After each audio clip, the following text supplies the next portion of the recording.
where I play, as long as I go number one in the draft.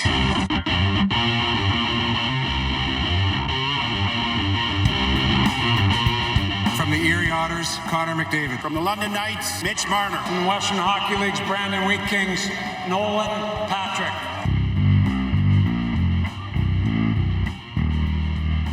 This is Tracking the Draft with Craig Button. He checks an enormous amount of boxes. Nobody in this draft did more with less. I absolutely love him. It's not his skills that anybody's concerned about. It's that playing attitude. And quite frankly, it's really poor. Speeding towards the future of the NHL. From the U.S. Development Program, Jacob Trouba. From Färjestad of the Swedish Elite League, Jonas Brodin. From the Boston U Terriers, Brady Tkachuk. He could play in the NHL next year. He's one of those guys. Here's your host, Dean Millard.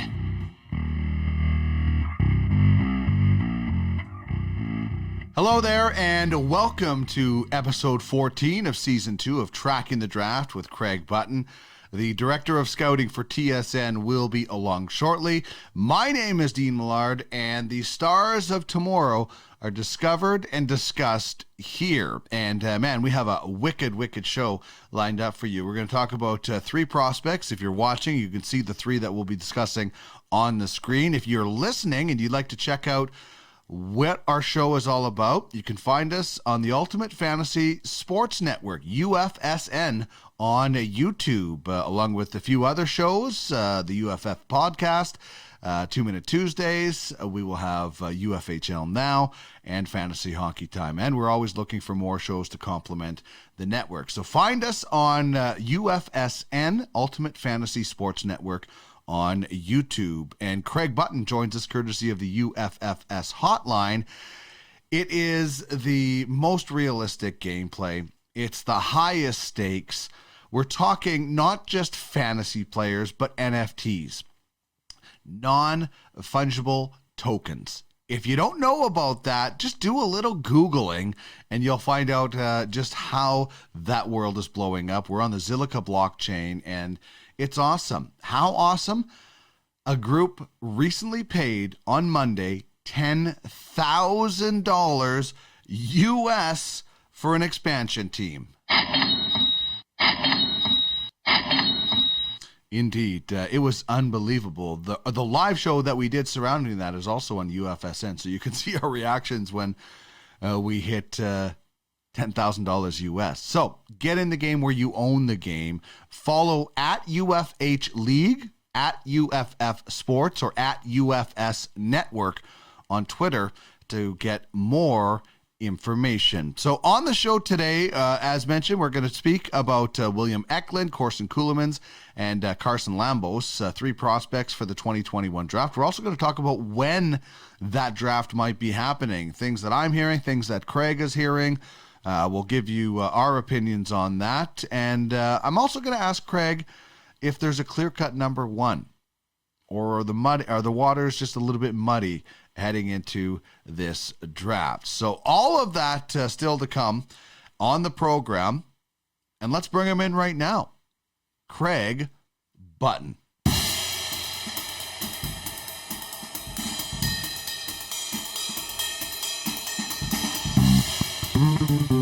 Here he is, the director of scouting for TSN, former GM of the Calgary Flames, and a Stanley Cup champion with the Dallas Stars.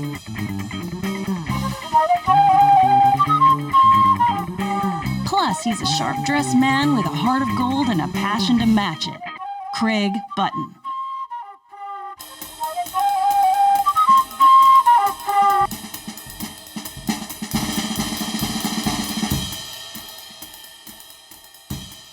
Craig, great to chat with you once again. As I look out my window, I see the snow melting in Alberta. That means I know spring is on the way. And normally, and this would be the kind of the home stretch for you guys as scouts heading into the draft. But we all know the draft is up in the air. You know, I have talked to some few people in hockey this week, and one of the ideas that came back was possibly holding the draft in maybe January of 2022 after the World Juniors or something. That would be the 2021 draft.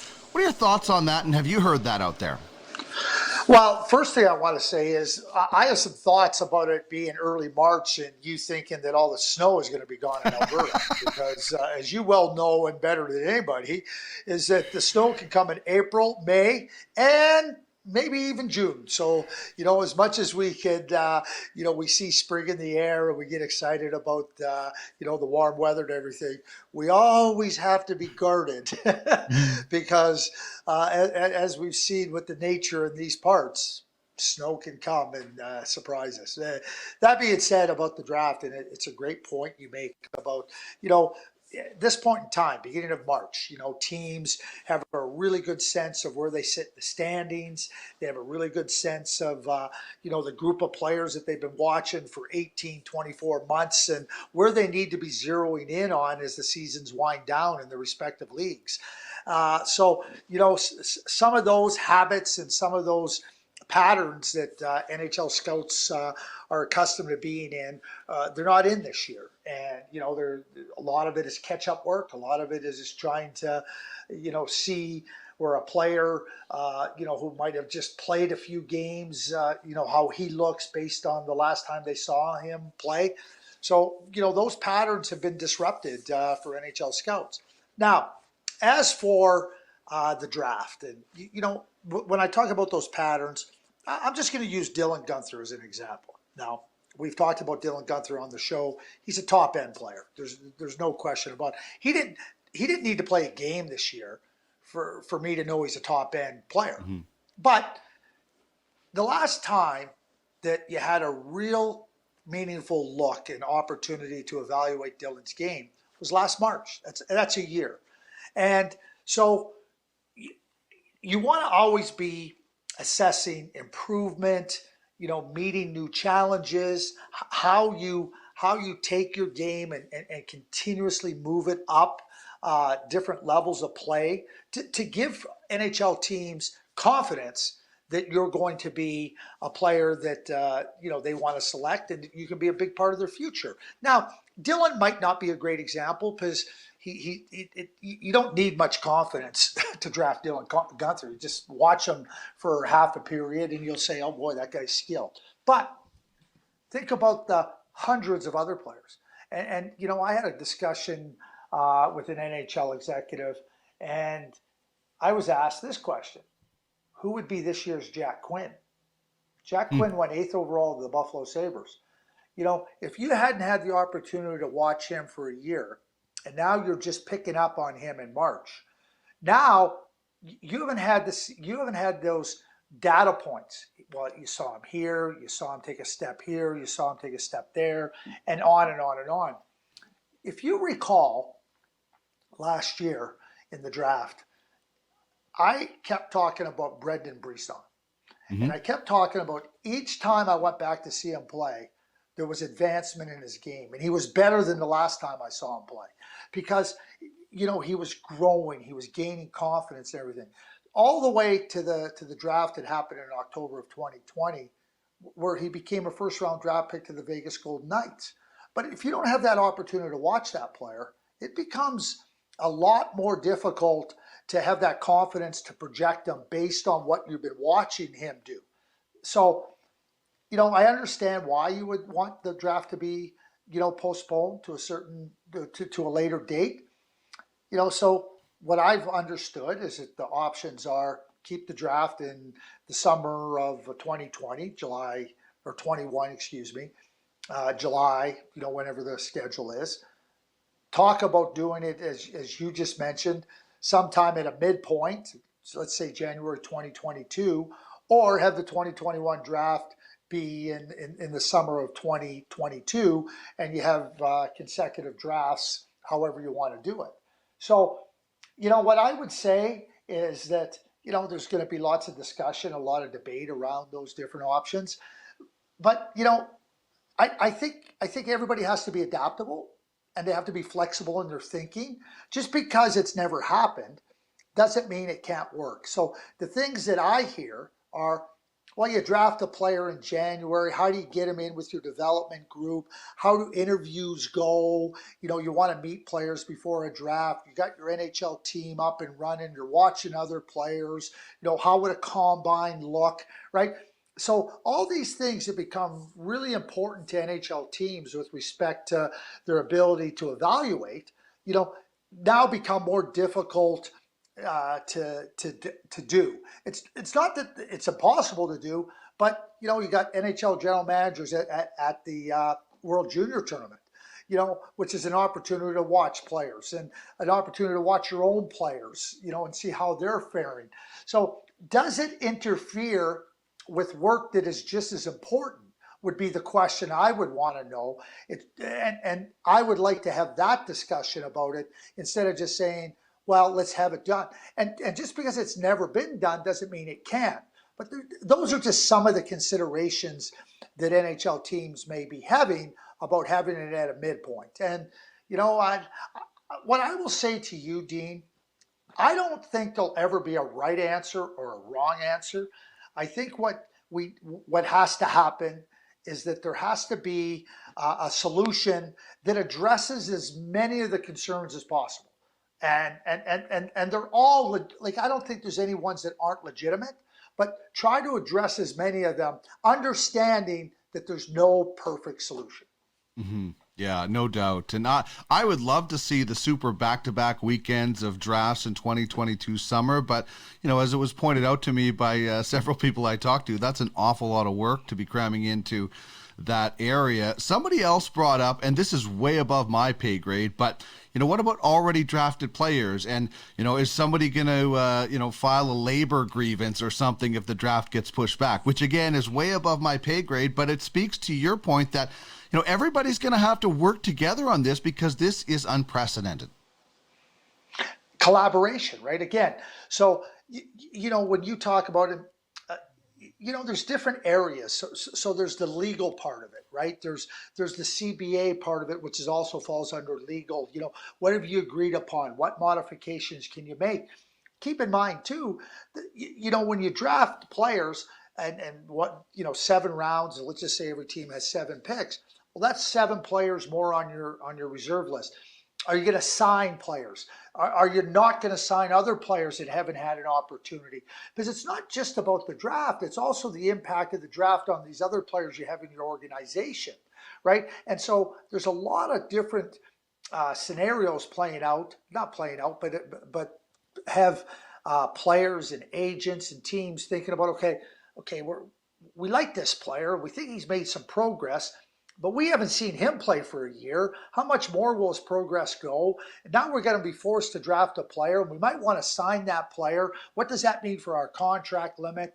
And there's all these areas that, if one affects another and they're all connected in some way, shape, or form.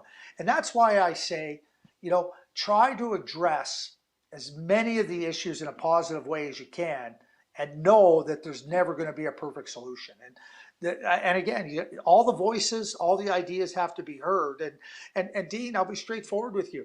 It doesn't matter where you sit in that spectrum. It doesn't matter if you're a 6th-round draft pick or you're a 1st-round draft pick or you're a general manager or you're an agent.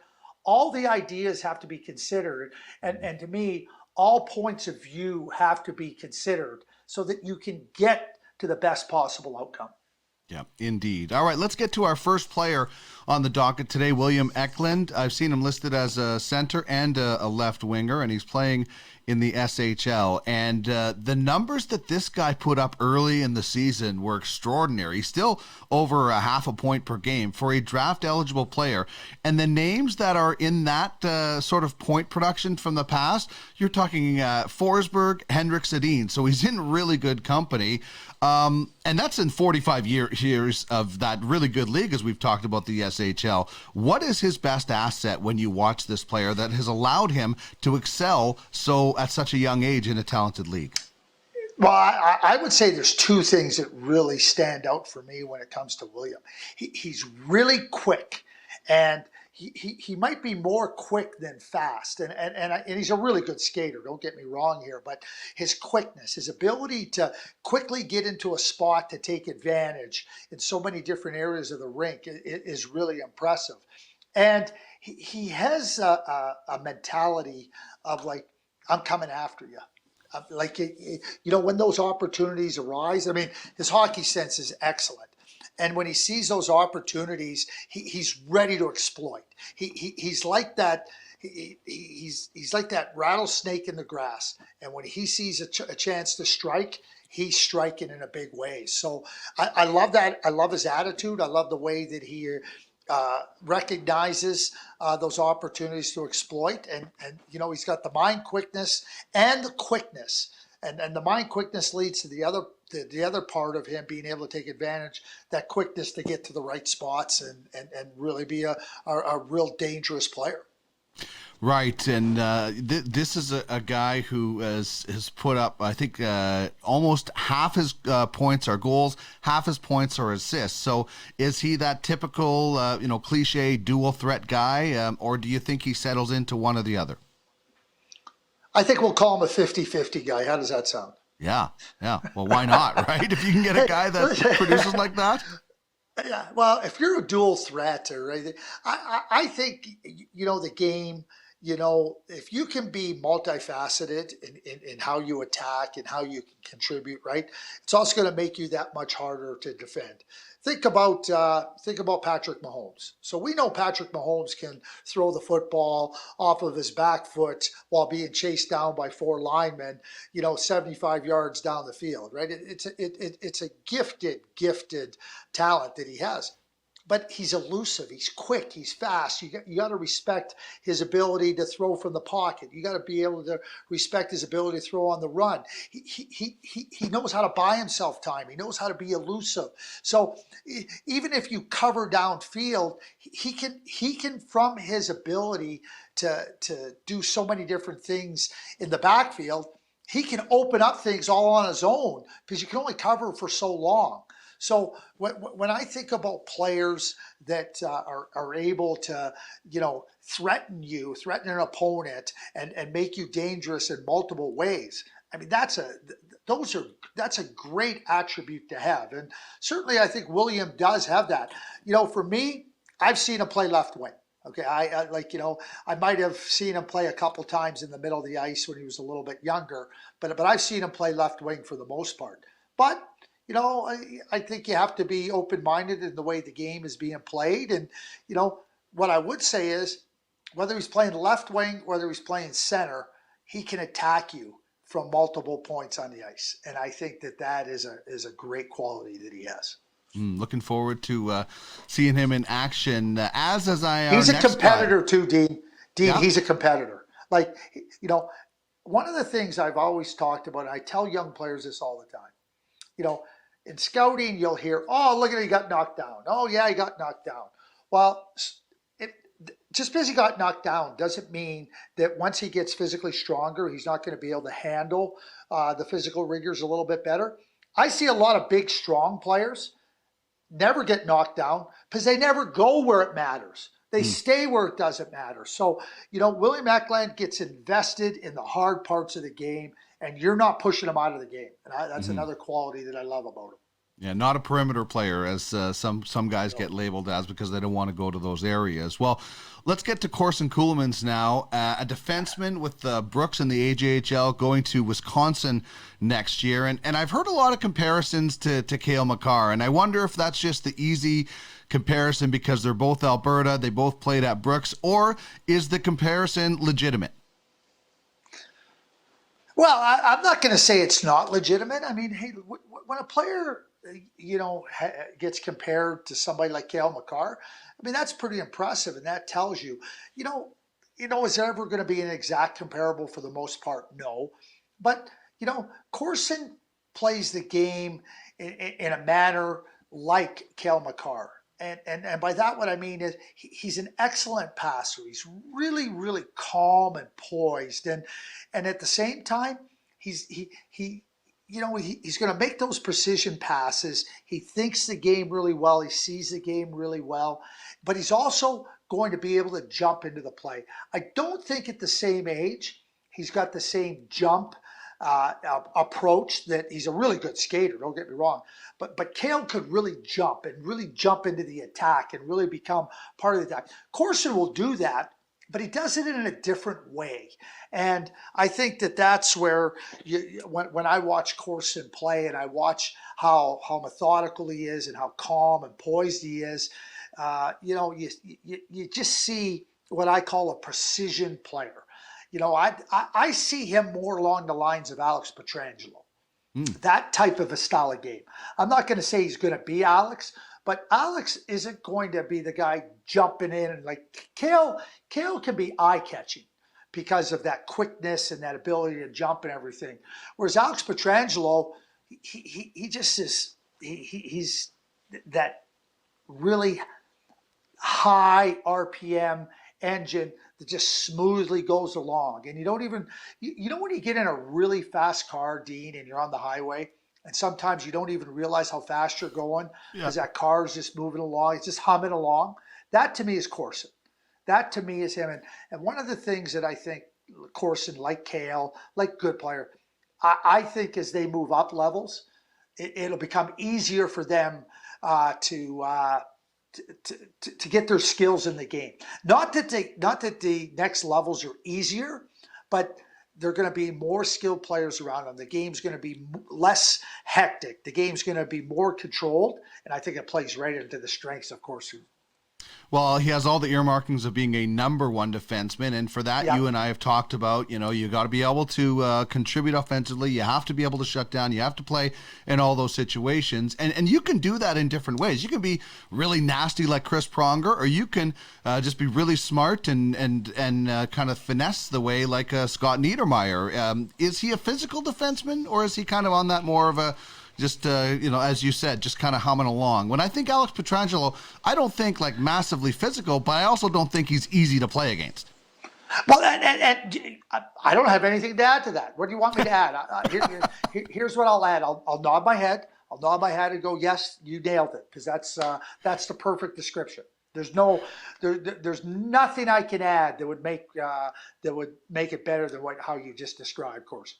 All right. Well, I'm really excited to see his development and see where he goes, especially when it comes to our league, the Ultimate Fantasy Hockey League. And of course, Craig just joins us courtesy of the UFFS hotline, and scouting is a huge part of that platform, the lifeblood of the franchises in the UFHL. Every player comes through the scouting. It doesn't matter if they're a prospect or if they are a veteran. Every single one ends up as a scout, and so through the scouting system. So it's the lifeblood. And Craig, I got to tell you, there is some really, really exciting stuff going on with the UFHL and the UFFS. And when I tell you this, I'm glad you're going to be sitting down, because a franchise recently was auctioned off for $10,000 US, a fantasy team in our platform, which tells you a little bit about how serious things are. Well, with any endeavor, when you have a really good plan and really good leadership, which attracts really good, talented, passionate, hardworking people, you have a chance to be really successful. And that's exactly what the UFHL and UFSS stands for. And, Dean, I'm involved with you and Trish and thrilled with it. But, when you laid out the plan for me and asked me if I'd be willing to help out, the plan was great, but the people, you and Trish, were the key points, because you're talented, you're smart, you're hardworking, and so that's what I want to be involved in. I want to be involved in endeavors where you can build, but you're also working alongside and for and with people that are so good at what they do and passionate about what they do. So when you tell me that, it puts a smile on everybody's face. But in the same breath, I'm not surprised, because the plan was well laid out. It was well thought out. It was methodical. and the attraction of really good people has led it to this point. And I would say that it won't surprise me as you tell me that there will be more news like this as time carries forth. Indeed. And Corson Ceulemans, who we talked about, one of the players that you suggested Trish go out and get for high-level scouting, and she did, and we'll be really excited to watch his progress. And when we talk about this fantasy hockey team, well, it's much more than that. It is a fantasy hockey team, but we're talking about NFTs on the blockchain. It's something that is going to be blowing up a lot more. People are going to be hearing about it a lot more as we go. And another guy that people are going to be hearing about as we get closer to the draft is the third player we're going to talk about, Craig, and that's Carson Lambos, a defenseman with Winnipeg in the WHL. He's on loan to a Finnish team, where he was at one point. But what sets Carson maybe apart from Corson, who we just chatted about? How are they different? Because I know they're number one defenseman potential, both of them. Well, it's always, when you ask me that question, I kind of sit here and go, okay, what is different about them? And every player isn't the same. Carson, he played in Jyväskylä. They sent him over to play in Finland in Jyväskylä, JYP, and he did exceptionally well. And he's going to come back and play in the Regina bubble with the Winnipeg Ice. And when I first started to watch Carson play, there was two things that I immediately registered in my mind. So, and I think I'm proceeding to answer your question. Number one, how much he reminded me of Jake Bean at the same age. And so now we're seeing Jake Bean, who was a first-round pick to the Carolina Hurricanes, really find traction with the Carolina Hurricanes and in the NHL. He was the American Hockey League Defenseman of the Year at the conclusion of the 2019-20 season. So that was number one. About the first time I saw Carson play, it was the similarities, calm, cool, skate, move the puck when you needed to move it, skate it when you need to move it, but never a panic point in his game, never areas where you said he was vulnerable. And so you're watching all those skills, and then the comparison, I'm like, that's a pretty good player. So then you watch him play in the Western Hockey League as a 16-year-old. And what really struck me early on, and because I saw him early in the season, and then I saw him at the U17 right after. And when I saw a 16-year-old Carson Lambos playing early in the season, I was like, boy, he doesn't look like a 16-year-old player. He doesn't play like a 16-year-old player.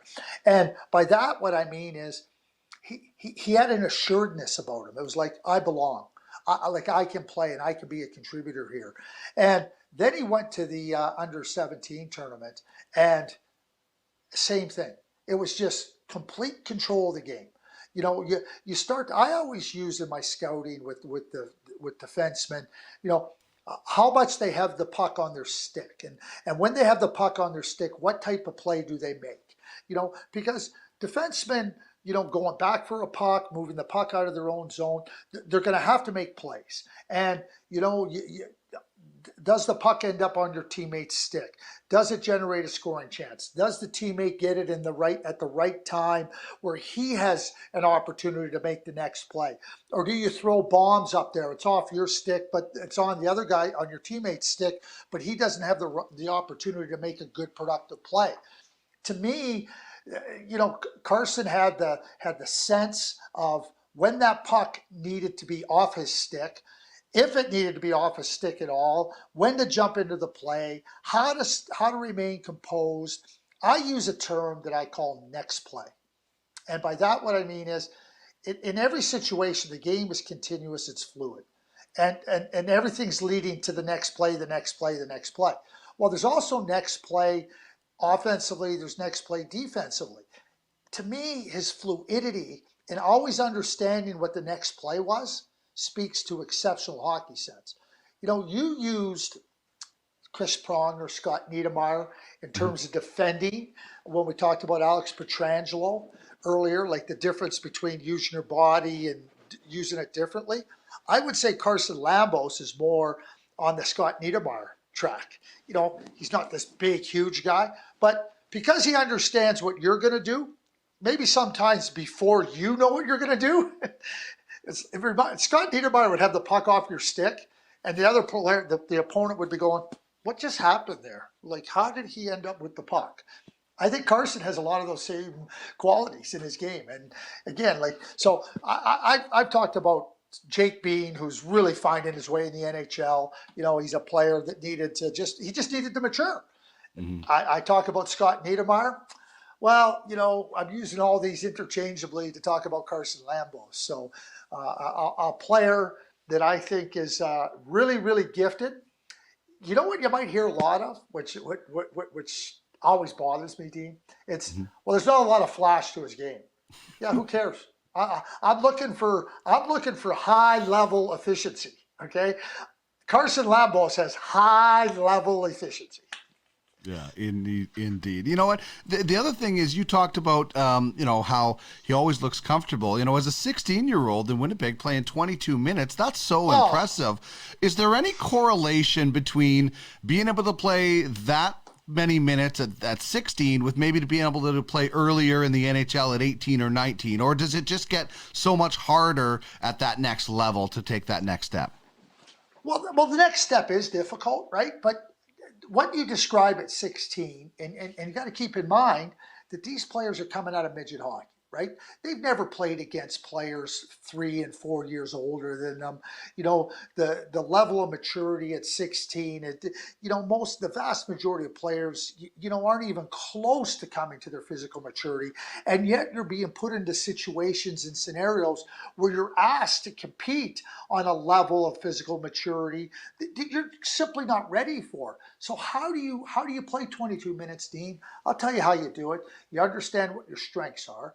You understand the areas of the game that you don't want to get yourself into what I would call, you don't want to get yourself in the soup. And that speaks to exceptional hockey sense.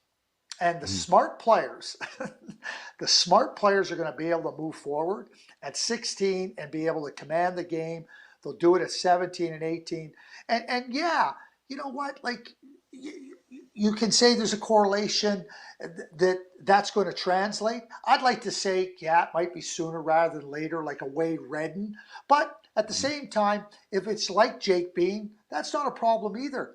Keep in mind, Alex Petrangelo was the 4th overall pick.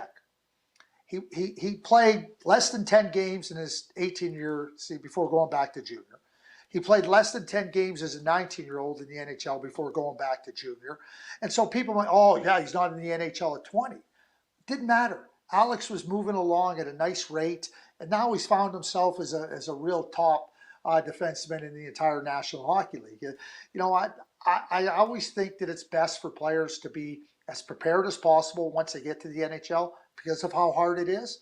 But certainly, when you have that hockey sense and that IQ and that understanding of the game, it affords you an opportunity to be there earlier than others. Yeah, Jake Bean is just playing so well right now. I just actually picked him up in one of my fantasy leagues. Him and Hayden Fleury, great third pairing in Carolina right now, and they who knows where they move to, but that's good, really really good comparison. Lastly, I just want to ask you about the 2021 draft as we look ahead. We look back to last year and, we know who was the number one pick for pretty much the whole way. Is it a little bit more muddy going into 2021? I don't really hear a consensus number one. I hear that a lot of guys could go number one. And, what are your thoughts on that? Have you ever done any diving or real significant snorkeling? A little bit in Mexico, just snorkeling, not too deep though. Okay, but you've probably seen documentaries, right? Yes. So when you see some diving and some of the divers and they go off the barrier reefs and they see the great white shark, right? Yeah. You know what? It's a beautiful sight, and and the great white shark stands alone, right? Okay, so that's a draft with Connor McDavid, sure, right? or Austin Matthews, but. When you go snorkeling and you get into these great waters and you see these beautiful species of fish and sea life, right? Yeah. That's what this draft is. It's not muddy. It's not muddy, Dean. It's not muddy at all. It's beautiful. There's just a lot more of it, and there's not that great white shark dominating. All right. I love the analogy, and I look forward to more deep diving into the 2021 draft as we go, Craig. Thank you so much for joining me. Have a great week. Enjoy the melting snow before the next one falls from the sky. Hey, I got to tell you, my girls, I don't know how old they were, 7 and 10, 6 and 9, something like that. We have a picture. I don't know if I even have it here. Hey, I got to show you. Hang on. Yeah, okay. I'm looking forward to this. A little family history from the Buttons. If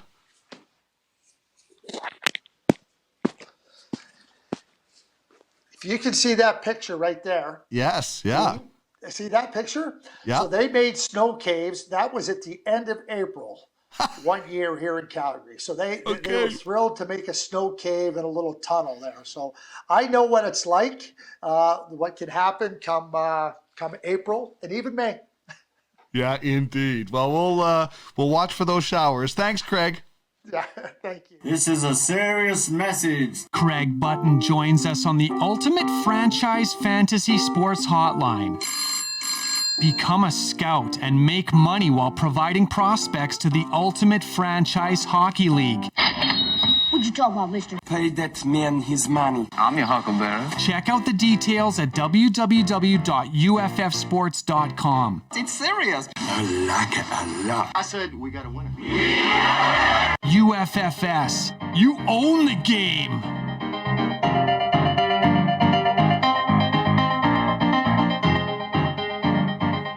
That was a great conversation. I never knew Craig was so into aquatics and such a big snorkeler and scuba diver. Love it. By the way, in the next little while, we're going to do Craig's Council, and that's where we'll get questions from you or comments or anything like that you want to ask Craig, whether it's about some specific scouting tips, especially helpful for those in the scouting platform.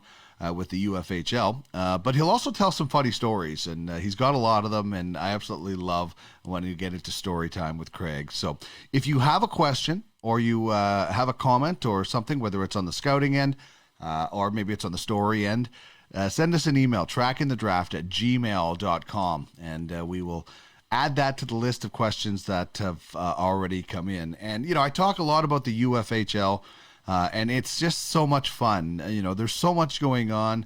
There's a potential Legends League where superstars from the past can have. So I can't imagine if a team goes for 10,000, how much would Wayne Gretzky ever go for if in that situation? But in our Telegram chat, it was so funny. That the comment was made. Somebody picked up Marian Gaborik, and maybe it's for Legends League, or maybe they just need some cap to get above the floor, because we mimic everything about the NHL. So cap, ceiling, and floor, and it was so funny. Donnie, the GM for Kamikaze, said Marian Gaborik's injury rating would be definitely 99. So just one of the other things I love about the UFHL. If you want to join our community, check it out on Twitter @UFH League, and you can get all the information there. I think you'll have a lot of fun. It's realistic. It's high stakes. NFTs were on the Zilliqa blockchain, as mentioned. It's out of sight. I can't wait for this to really blow up and see, what else they have in store. They're putting their new sport out there, I believe, this Monday. So in the next little while, we'll know about yet another sport on the UFFS platform. All right. Time for me to say goodbye, as the music indicates, but big thanks to Craig Button, of course, the Director of Scouting for TSN, for his time, his passion, and his knowledge.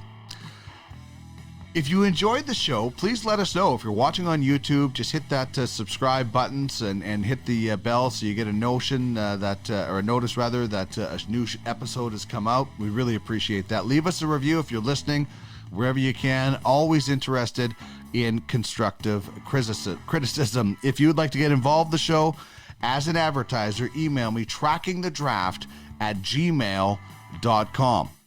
This has been Tracking the Draft with Craig Button. My name is Dean Millard. The stars of tomorrow are discovered and discussed here. Have a great week, everybody.